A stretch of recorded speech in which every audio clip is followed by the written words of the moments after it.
if it was so much against the interests of Muslims themselves, why should such a large section of Muslims be swept away by its lure.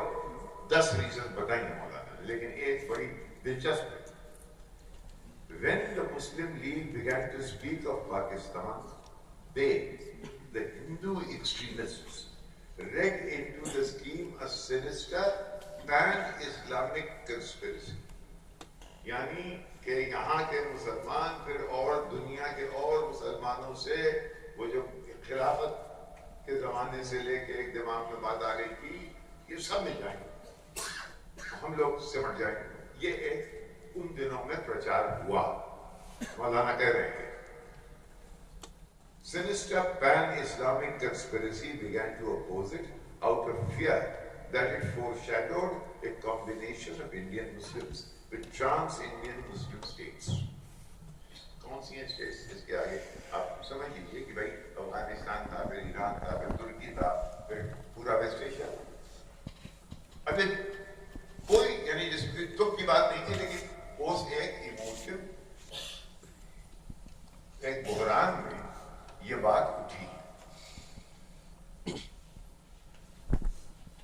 The opposition acted as an incentive to the adherents of the League with simple thought and untenable logic.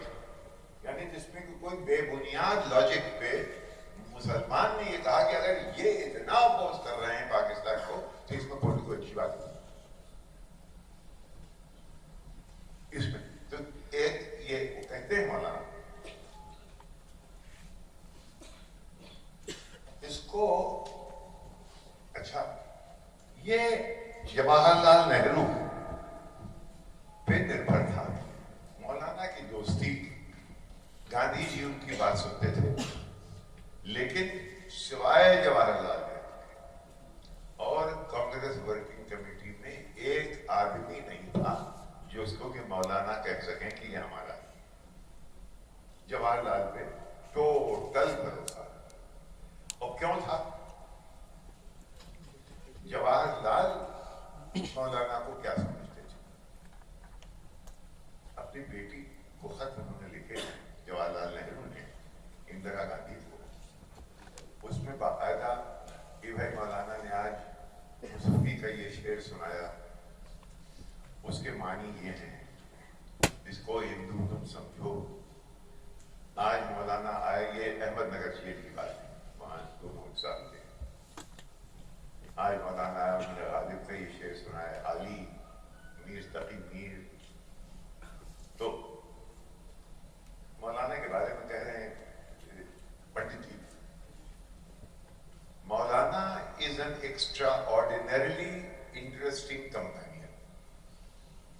The more I know of him, and I have known him for over 21 years, میں 30 سال سے ایک کو جانتا ہوں, the more I find in him. I wish I could profit more by his enforced companionship. Meanwhile, I'm having a peep into Urdu poetry. He tells me, or rather writes for me, وہی اردو کے اشعار باتیں. دوسرے خط میں آپ کہہ رہے ہیں Jawahar Lal Nehru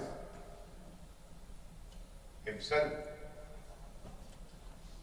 Maulana has an outstanding memory, and his information on a variety of subjects is encyclopedic. He is soaked in the lore of the Arab world.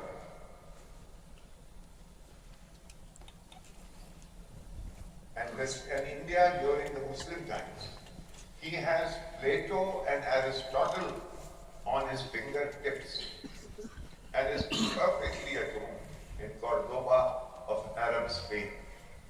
He is full of intimate anecdotes of scholars of the past. It seems such a pity that with such vast learning and a very unusually keen and a powerful style, he should have written so little. اس کا پنڈت جی کو افسوس تھا کہ مولانا نے کی تصنیفیں کم ہیں اور انہوں نے اتنا لکھا نہیں. اور لیکن اس پوری کابینہ میں پنڈت جی کے ساتھ ایک آدمی نہیں تھا جس کی عزت جواہر